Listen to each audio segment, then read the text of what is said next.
ಬಂದಾಗಲಿಲ್ಲ ನನ್ನೊಳಗೆ ಒಂದಿಷ್ಟು ಪ್ರಶ್ನೆಗಳಿದ್ದು ಅತಿರಥ ಮಹಾರಾಜರು ಕನ್ನಡದ ಜೀವನ ಎಳೆಯುವಂಥ ತಾಲೂಕಾ ಅಧ್ಯಕ್ಷರುಗಳು ಅವರ ಅಧ್ಯಕ್ಷತೆಯ ಸ್ಥಾನ ಹಿಂದೆ ಎಷ್ಟು ಶ್ರಮ ಅನ್ನೋದನ್ನು ನಾವು ಕಣ್ಣಾರೆ ನನ್ನ ಭಾವ ರಾಯಚೂರಿನ ಕಾರ್ಯದರ್ಶಿಯಲ್ಲಿ 2 ವರ್ಷ ಅವಧಿ 2 ಅವಧಿ ಮಾಡಿದಾಗ ಗೊತ್ತಿದೆ ನನಗೆ.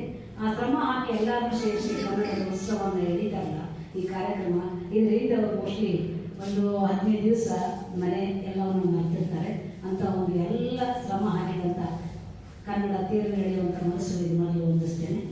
ಎಲ್ಲ ತಾಲೂಕಾ ಜಿಲ್ಲೆ ಸಂಘ ಕನ್ನಡ ಭಾಷೆಗಾಗಿ ನುಡಿದಂಥ ಎಲ್ಲರಿಗೂ ಹೊಂದಿಸ್ತಾ ಇನ್ನು ಈ ಕಾರ್ಯಕ್ರಮಕ್ಕೆ ಆಕಸ್ಮಿಕವಾಗಿ ನಾವು ಹಿಂದೆ ಒಂದು ಕಾರ್ಯಕ್ರಮ ಬಂದಾಗ ಮೇಡಮ್ ಅವರು ಸಿಕ್ಕರು ನಮಗೆ ನಮ್ಮ ರಾಮನಾಥ್ ಸರ್ ನಿಮಗೊಂದು ಉಪನ್ಯಾಸ ಕೊಟ್ಟಿದ್ರು. ಮಂಗಳ ಮೇಡಮ್ ಹಿನ್ನೆಲೆ ತಾಯಿ ಸ್ವರೂಪದ ಮಂಗಳ ಮೇಡಮ್ ಮಾಡ್ತೀಯಾಗ ಆಯ್ತು ಎಂದು ಹೋದೆ. ಅಲ್ಲಿ ಹಿಂದೆಲೇ ಒಂದು ಬುಕ್ ಆಯಿತು. ಇದೇ ನನಗೆ ಕೊಟ್ಟಂತ ಶ್ರೀಮಂತ ರಾಜ ಲಕ್ಷ್ಮೇಗೌಡರ ಬಗ್ಗೆ ಮಾತಾಡೋದಕ್ಕೆ. ಅದರ ನಂತರ ಮೆಣಸಿನಕಾಯಿ ಕಾರ್ಯದರ್ಶಿಗಳು ಇಲ್ಲ ಸಿದ್ದಯ್ಯ ಪುರಾಣಿಕರು ಬಂದಾಗೈತಿ, ಇದು ಬಿಟ್ಟು ಬಿಡಿ ಸಿದ್ದಯ್ಯ ಪುರಾಣಿಕರು ಮಾತಾಡೋಕ್ಕಾಗುತ್ತೆ ನೋಡ್ರಿ ಅಂತ. ಬ್ಯಾಟ್ರಿ ಸರಿಗಾದರೆ ನಾವು ಆಹಾರದ ಬುತ್ತಿಯನ್ನು ರೆಡಿ ಮಾಡ್ಕೊಂಡಿವಿ, ಮತ್ತೊಂದು ಬುತ್ತಿ ಕಟ್ಕೊಳ್ಳೋದೊಂದು ಕಷ್ಟ, ಇದನ್ನ ಮಾಡ್ತಿರ್ಬೇಕಾದ್ರೆ ಒಂದು ತಿಂಗಳು ಮುಂದೆ ಹಾಕಿ ಅಂದೆ. ಕಳೆದ ತಿಂಗಳು ಸಿದ್ದಯ್ಯ ಪುರಾಣಿಕರು ಮಾಡಿದರು, ಈ ತಿಂಗಳು ಇದನ್ನು ವ್ಯವಸ್ಥೆ ಮಾಡಿದ್ದಾರೆ.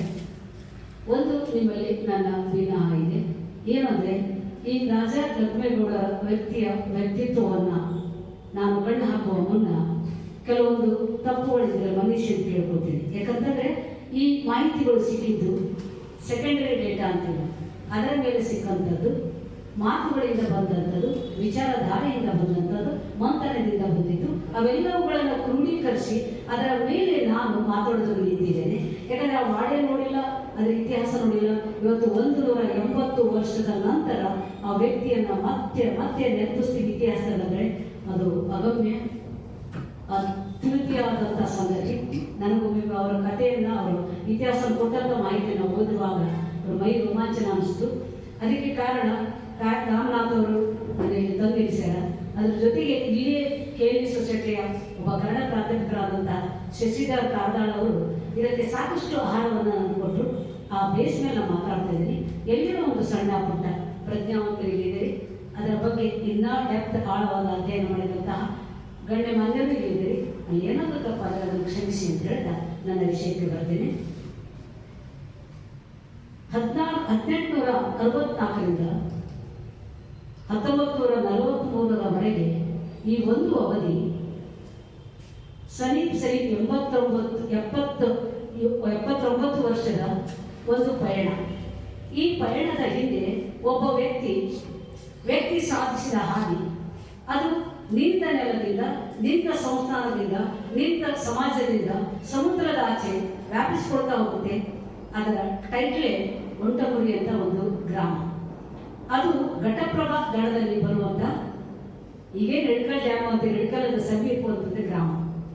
ಆ ಗ್ರಾಮದಲ್ಲಿ ಯೋಗಿ ಪುಂಗವ ಮಗಿ ಪ್ರಭುದೇವರು ಅಂತ ಶರಣರು, ಅವರ ದಿವ್ಯ ಅನುಗ್ರಹದಿಂದ ಅಲ್ಲಿ ಒಬ್ಬ ಬಸವಂತರಾಯ ಅನ್ನುವಂಥ ದಿವ್ಯ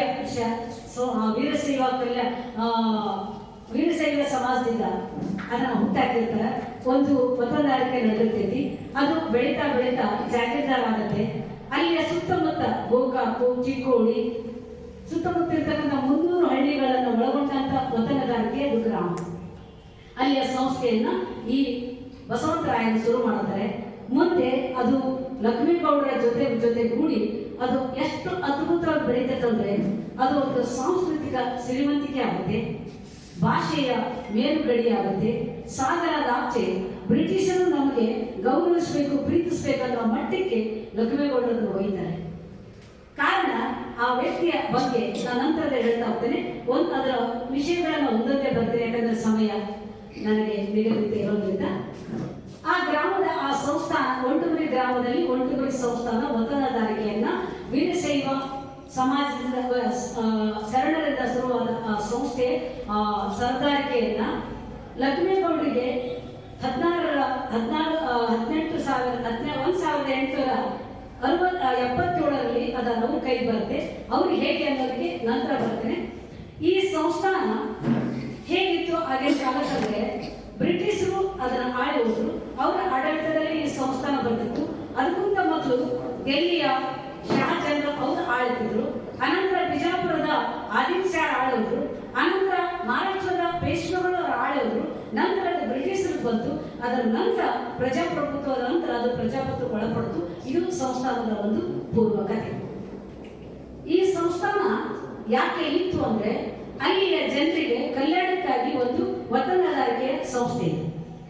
ಅಲ್ಲಿವರೆಗೆ ಆ ಸಂಸ್ಥಾನವನ್ನ ಸುಮಾರು 20 ಜನರು ಸರ್ದಾರ್ ಆಳಿರ್ತಾರೆ. 21ನೇ ವ್ಯಕ್ತಿಯಾಗಿ ರಾಜ ಲಕ್ಷ್ಮೇಗೌಡರು ಅದನ್ನು ಕೈಗೆತ್ತಿಕೊಳ್ತಾರೆ.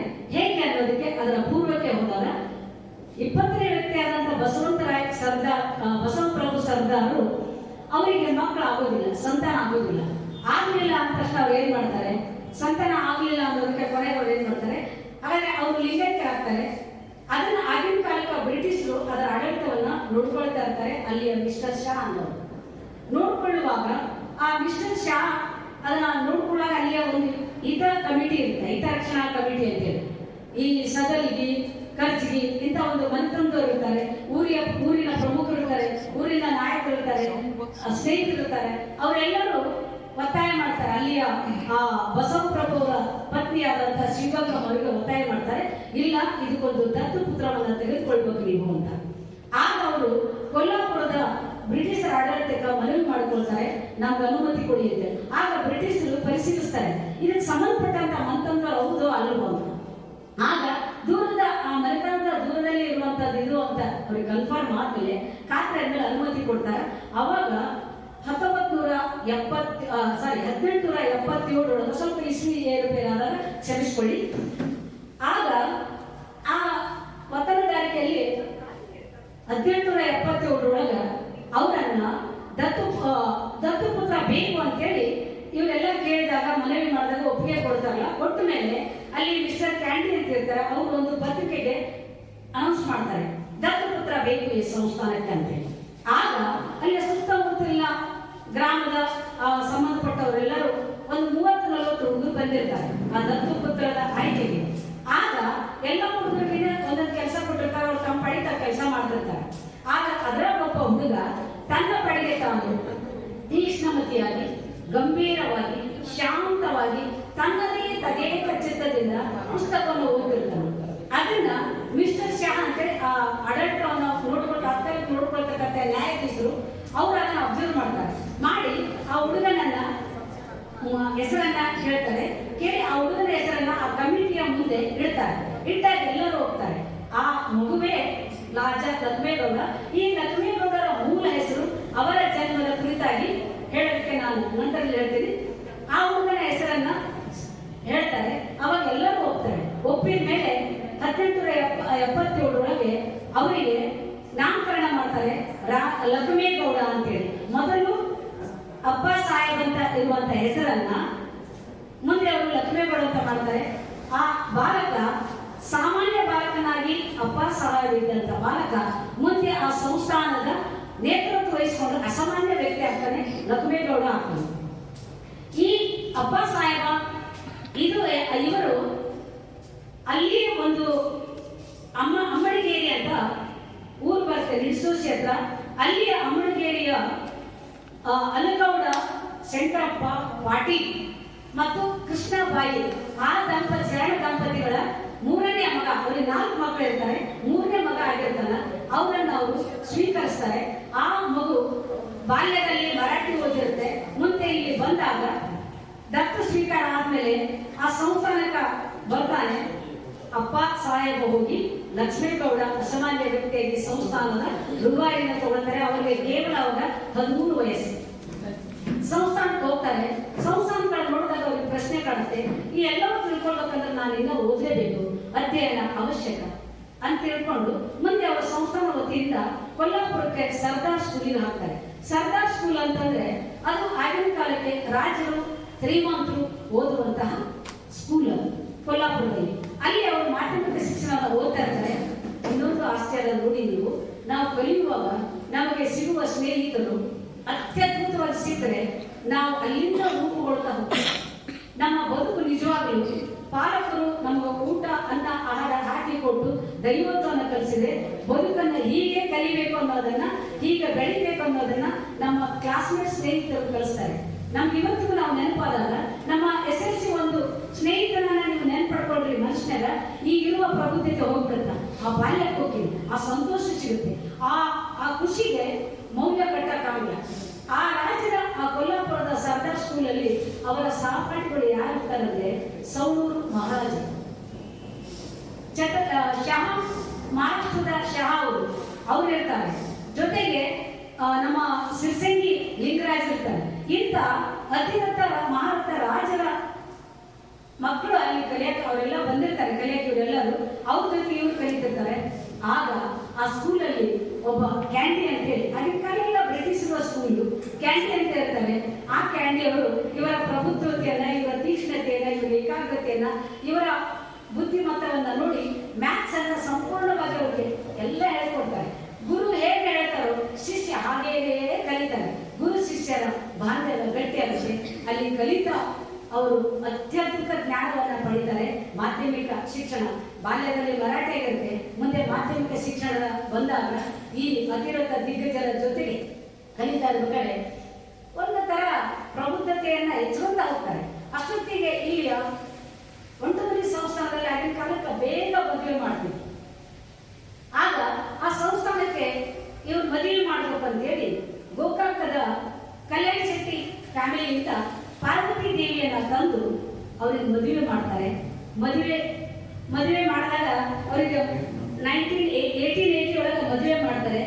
ಆ 1880 ಮದುವೆ ಮಾಡಿದಾಗ ಅವರಿಗೆ ಆ ಪಾರ್ವತಿ ದೇವಿ ಹೇಗಿದ್ಲು ಅಂದ್ರೆ ಅದನ್ನು ಅದ್ಭುತ.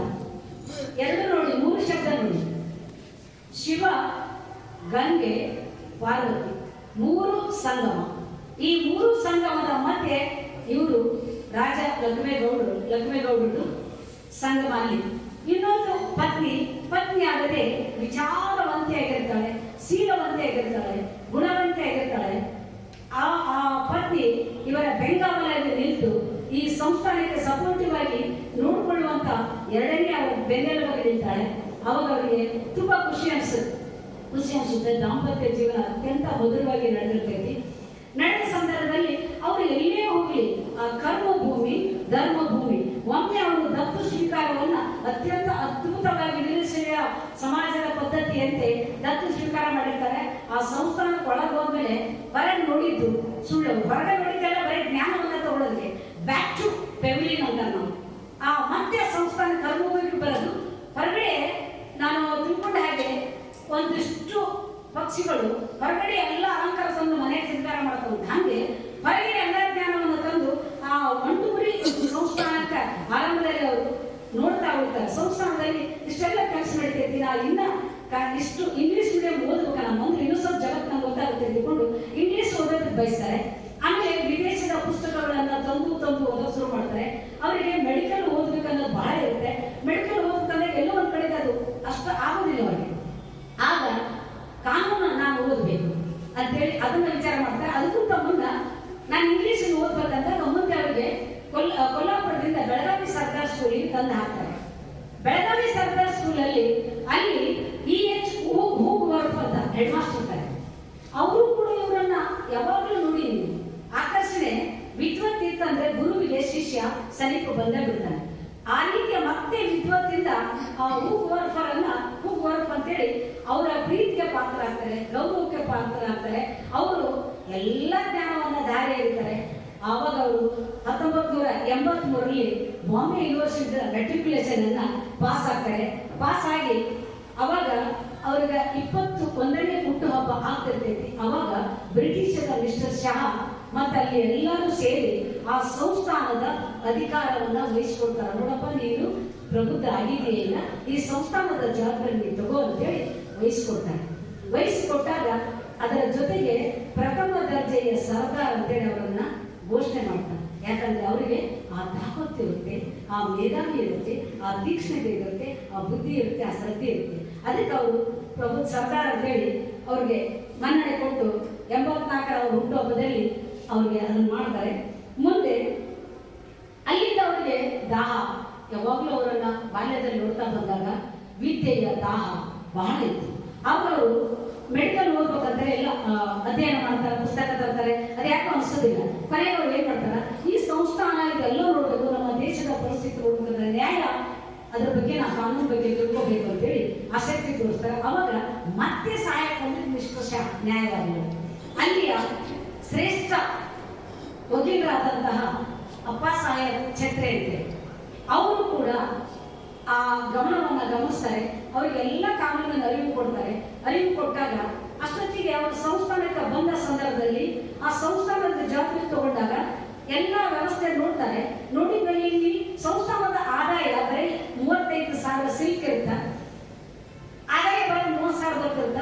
ಅವಾಗ ಹೀಗಾಗಿ ಸಂಸ್ಥಾನ ನಡೆಯಂಗಿಲ್ಲ ಅಂತ ತಿಳ್ಕೊಂಡು ಒಂದು ಕಾರ್ಯಭಾರಿ ಸಮಿತಿ ಅಂತೇಳಿ ಒಂದು ಸಮಿತಿ ಮಾಡ್ತಾರೆ. ಅದ್ರಾಗ ಕೃಷ್ಣೇ ಕುಲಕರ್ಣಿ, ಕೇಶವ ಕುಲಕರ್ಣಿ ಇವರಿಬ್ಬರ ಜೊತೆಗೆ SR ಪಾಟೀಲ್ ಅಂತ ಒಂದು ಸಮಿತಿ ಮಾಡ್ತಾರೆ. ಆ ಮಾಡೋ ಉದ್ದೇಶ ಅಲ್ಲಿ ಆಡಳಿತ, ಯಾಕಂದ್ರೆ ಅದು ಯಾವಾಗ ಬಸವಪ್ರಭು ಅವರು ಲಿಂಗೈಕ್ಯರಾದಾಗ ಕೆಲವರು ಅಲ್ಲಿ ಕೆಲಸ ಮಾಡೋರು ಅಲ್ಲಿ ಅನೇಕ ಗ್ರಾಮಗಳನ್ನ ಗೊತ್ತಿದ್ದಂಗ ತಮ್ಮ ಹೆಸರಿಗೆನೆ ಮಾಡ್ಕೊಂಡ್ಬಿಟ್ಟಿರ್ತಾರೆ, ಸೋಲು ಹೋಗಿರ್ತಾರೆ. ಇದು ಸೋಲುವುದನ್ನ ಕೆದಿಗೆ ಕೇರೋದಕ್ಕಿಂತ ಅಲ್ಲಿಗೆ ಬಿಡೋಣ, ಬೇರೆದನ್ನ ನಾವು ಕಟ್ಟೋಣ ಅಂತೇಳಿ ಒಂದು ಪಾರದರ್ಶಕ ಕಮಿಟಿ ಅಂದ್ರೆ ಕಾರ್ಯಕಾರಿ ಸಮಿತಿಯನ್ನು ಮಾಡ್ತಾರೆ. ಅದ್ರಾಗ ಇವರು 3 ಮಂದಿಯನ್ನ ಇಡುತ್ತಾರೆ. ಆಗ ಅದರ ಪರಿಣಾಮ 30,000 ಆದಾಯ ಅದೇ ವರ್ಷದಾಗ 75,000 ಬರುತ್ತೆ. ಅದರ ಅರ್ಥ ಸೋರಿ ಹೋಗುವ ಆದಾಯವನ್ನ ಕಟ್ಟಿ ಹಾಕ್ತಾರೆ. ಜೊತೆಗೆ ಯಾವ ಜನರಿಗೂ ಆದಾಯ ತೆರಿಗೆಯನ್ನು ಸುಂಕವನ್ನು ಹೆಚ್ಚಿಗೆ ಮಾಡೋದಿಲ್ಲ. ಇದು ಕತೆ ಬಿಟ್ಟು ಹೋದ ಒಂದು ಪಾಯಿಂಟ್ ಅನ್ನ ಹೇಳ್ತಾ ಇದ್ರಿ. ಆನಂತರ ಲಾಕ್ ಬಂದಾಗ ಎಲ್ಲರೂ ಹೇಳ್ತಾರೆ, ಕಾರ್ಯಕಾರಿಗಳು ಊರಿನವರು ಎಲ್ಲರೂ ಹೇಳ್ತಾರೆ, ನಿಮ್ಗೆ ಯಾರಿಗೂ ಲಾ ಕಲಿಯೋದಕ್ಕೆ ಆಸಕ್ತಿ ಇದೆ, ನೀವು ಯಾಕ ವಿದೇಶಕ್ಕೆ ಹೋಗಿ ಕಾನೂನು ಅಧ್ಯಯನ ಮಾಡಬಾರ್ದು ಅಂತ. ಹೌದಲ್ಲ ಅನ್ಸುತ್ತೆ ಅವ್ರಿಗೂ. ಆಗ ಆಗಿನ ಕಾಲಕ್ಕೆ ಪುಣೆಯಿಂದ ಹಡಗಿನೊಳಗ ಲಂಡನ್ಗೆ ಹೋಗ್ಬೇಕು. ಆಗ ಅಲ್ಲಿ ಎಲ್ಲಾ ಜನರು, ಕೊಂಡುಮರಿ ಜನರು, ಬೆಳಗಾವಿ ಸುತ್ತಮುತ್ತ ಮನೆತಂದರು ಅವ್ರನ್ನ ಹಡಗಿನ ಬಾಂಬೆ ತನಕ ಹೋಗಿ ಅವ್ರನ್ನ ವಿದೇಶಕ್ಕೆ ಹಡಗು ಹತ್ತಿಸಿ ಟಾಟಾ ಮಾಡಿ ಬರ್ತಾರೆ. ಅಂದ್ರು ಅಷ್ಟು ಪ್ರೀತಿಗೆ ಪಾತ್ರರಾಗಿರ್ತಾರ, ಮನ್ನಣೆ ಆಗಿರ್ತಾರೆ. ವಿದೇಶಕ್ಕೆ ಲಂಡನ್ಗೆ ಹೋಗ್ತಾರ. ಲಂಡನ್ಗೆ ಹೋದಾಗ ಅಲ್ಲಿ ಒಂದು ಟೆಂಪಲ್ ಅಂತೇಳಿ ಒಂದು LLB ಹೇಳಿಕೊಡುವಂತ ಒಂದು ಸಂಸ್ಥಾನ, ಅಲ್ಲಿ ಅವರು ಓದೋದಕ್ಕೆ ಹೋಗ್ತಾರೆ. ಅಲ್ಲಿ ಒಬ್ಬ ಮತ್ತೆ 2 ಗುರುಗಳು ಸಿಗ್ತಾರೆ, ಸಿಲ್ವಸ್ಟರ್ ಮತ್ತು ಲೀ ಅಂತೇಳಿ. ಕಾನೂನಿನ ವಿಶ್ವವಿದ್ಯಾಲಯ ಕಾನೂನಿನ ಸಂಸ್ಥಾನದಲ್ಲಿ ಓದಕ್ಕೆ ಹೋಗ್ತಾರೆ. ವಿದ್ಯೆಯ ಟೆಂಪಲ್ ಅನ್ನೋದು ಒಂದು ಹೆಸರು ಸರಿ ನೆನಪಾಗ್ತಾ ಇಲ್ಲ. ಅಲ್ಲಿ ಸೇರ್ಕೊಳ್ತಾರೆ. ಸೇರ್ಕೊಂಡಾಗ ಅಲ್ಲಿ ಇರ್ತಕ್ಕಂಥ ಅತ್ಯಂತ ಪ್ರವೀಣರಾದಂತಹ ವಕೀಲರು ಸಿಲ್ವಸ್ಟರ್ ಮತ್ತು ಲೀ ಅನ್ನೋರು, ಅವರು ಇವನ್ನ ಆಕರ್ಷಣೆ ಆಗ್ತಾರೆ. ಎಷ್ಟು ಪಂಡಿತ ಅದ ಅನ್ನೋದಕ್ಕೆ. ಮತ್ತು ಅವರು ಎಲ್ಲ ಕಾನೂನಿನ ವಿದ್ಯೆಯನ್ನು ಕೊಡ್ತಾರೆ. ಕಲಿತ ಮೇಲೆ ನೋಡ್ರಿ ಅವರ ಕಲಿಕೆಯ ಬೋಧಿ ವೃಕ್ಷ ಬೆಳೀತಾ ಹೋಗುತ್ತೆ. ಅಲ್ಲಿಗೆ ಅವ್ರ ಸಮಾಧಾನ ಆಗೋದಿಲ್ಲ. ಅದನ್ನು ಕಲಿತು ಸ್ಪಂಜ್ ಇದ್ದಲ್ಲಿ ಎಕ್ಸಾಮ್ ಮಾಡ್ಕೊಳ್ಳಿ, ಅದನ್ನು ಕಲಿತು ಮೇಲೆ ಅವ್ರಿಗೆ ಅನಿಸ್ತೈತಿ ಇಲ್ಲಿಯ ಭಾಷೆ, ಇಲ್ಲಿಯ ಎಲ್ಲ ಕಲಿಬೇಕು ಅಂತ. ಇಂಗ್ಲಿಷ್ ಕಲಿಯೋದಕ್ಕೆ, ಫ್ರೆಂಚ್ ಕಲಿಯೋದಕ್ಕೆ, ಮತ್ತೆ ಅಲ್ಲಿಯ ಲಿಟ್ರೇಚರ್ ಕಲಿಯೋದಕ್ಕೆ, ಮತ್ತೆ ಅಲ್ಲಿಯ ಜನಜೀವನವನ್ನ ಶೈಲಿ ಸ್ಟಡಿ ಮಾಡೋದಕ್ಕೆ ಅಧ್ಯಯನ ಶುರು ಮಾಡ್ತಾರೆ. ಮಾಡ್ತಾ ಮಾಡ್ತಾ ಫ್ರೆಂಚ್ ಭಾಷೆಯನ್ನು ಕಲಿತಾರೆ. ಅವರು ಕಲಿತು ಅಷ್ಟಕ್ಕೆ ನಿಲ್ಲದೇನೆ 88 ತನಕ 86 ಹೋಗಿರ್ತಾರ. 88 ತನಕ 2 ವರ್ಷದ ಬ್ಯಾರಿಸ್ಟರ್ ಅನ್ನ ಅವರು ಅಲ್ಲಿ ಓದಿ ಇಡೀ ಯುರೋಪ್ ಖಂಡವನ್ನ ಪ್ರವಾಸ ಮಾಡ್ತಾರ. ಅಂದ್ರೆ ಯಾವಾಗಲೂ ಚಲಿಸುವ ನೀರಿನಂತೆ ನಿಂತರು, ನಿಂತ ನೀರಾಗಿ ಕೆಡಲಿದ್ದವರು, ಹರಿಯುವ ಗಂಗೆಯ ಹಾಗೆ ಹರಿತಾ ಹೋದ್ರು. ಹಾಗೆ ಇಡೀ ಯುರೋಪವನ್ನ ಸುತ್ತ ಹಾಕಿ ಎಲ್ಲವನ್ನ ಅಧ್ಯಯನ ಮಾಡಿಕೊಂಡು 88ಕ್ಕೆ ಹೊರಳಿ ಬರ್ತಾರ. ಅವರು ಎಲ್ಲಿ ತಮ್ಮ ಬೆಳಗಾವಿ ಬರ್ತಾರ. ಅಲ್ಲಿ ಅವಾಗ ಅವರಿಗೆ ಬಾರ್ ಅಟ್ ಲಾ ಅಂತೇಳಿ ಬ್ಯಾರಿಸ್ಟರ್ ಪದವಿ ಸಿಗುತ್ತೆ. ಸಿಕ್ಕ ಕೂಡಲೇ ಇಡೀ ವೀರಶೈವ ಸಮಾಜದಲ್ಲಿ ಬೆಳಗಾವಿ ಆ ಸುತ್ತಮುತ್ತಲಿ ಹೆಮ್ಮೆ ಮೇಲೆ ಏರುತ್ತೆ, ಮೇಲು ಬರುವಂಥದ್ದಾಗಿ. ಕಾರಣ ಆಗಿನ ಕಾಲಕ್ಕೆ ವೀರಶೈವ ಸಮಾಜದಲ್ಲಿ ಬ್ಯಾರಿಸ್ಟರ್ ಆದವರು ಅವರೇನ ಅಂತ ಒಂದು ಪದವಿಯನ್ನ ಪಡ್ಕೊಂಡು 88 ಪಾಸ್ ಆಗಿ ಬರ್ತಾರೆ. ಬಂದ ಮೇಲೆ ಅಲ್ಲಿಯ ಜನರೆಲ್ಲರೂ ಅವ್ರನ್ನ ಅತ್ಯಂತ ಗೌರವದಿಂದ ಸನ್ಮಾನ ಮಾಡಿ ಸ್ವಾಗತಿಸಿ ಸನ್ಮಾನ ಪತ್ರ ಕೊಡ್ತಾರೆ. ಆಗ ಮತ್ತೆ ನೋಡ್ರಿ ಎಷ್ಟು ಅವರ ಜೀವನದ ಕಥೆ ಓದಿರಲ್ಲ, ನಮಗೆ ರೋಮಾಂಚನ ಆಗೋದಿಲ್ಲ. ಮತ್ತೆ ಶಹಾ ಎದುರಿಗೆ ಬರ್ತಾರೆ. ಅವರ ಹೆಸರನ್ನ ಘೋಷಣೆ ಮಾಡಿದವರು ಅವರೇ, ಅವರಿಗೆ ಲಾಕ್ಕೆ ತಗೋ ಈ ಜ್ಞಾನವನ್ನ ಅಂತ ಕೊಟ್ಟವರು ಅವರೇ, ಮುಂದೆ ಹೋಗು ಸಮುದ್ರದ ಆಚೆ ಅಂತ ಕಳಿಸಿದವರು ಅವರೇ, ಬಳ್ಳಿ ಬಂದಾಗ ಸನ್ಮಾನ ಮಾಡಿದವರು ಅವರೇ, ಅಧಿಕಾರ ಕೊಟ್ಟವರು ಅವರೇ. ಅವರು ಒಂಥರ ಗಾಡ್ ಫಾದರ್ ನನಗೆ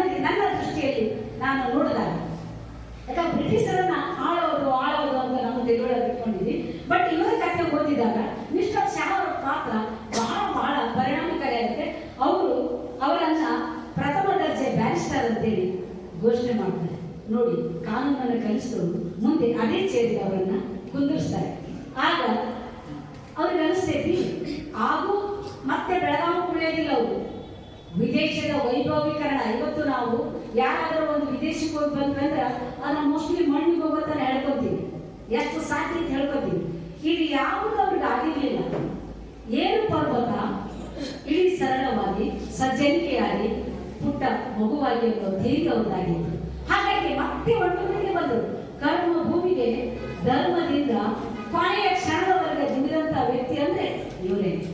ನನಗೆ ಅದಕ್ಕೆ ಅವರ ಕಥೆಯ ಪ್ರತಿಯೊಂದು ಇಂಚು ಓದುವಾಗ ರೋಮಾಂಚನ ಆಗುತ್ತೆ.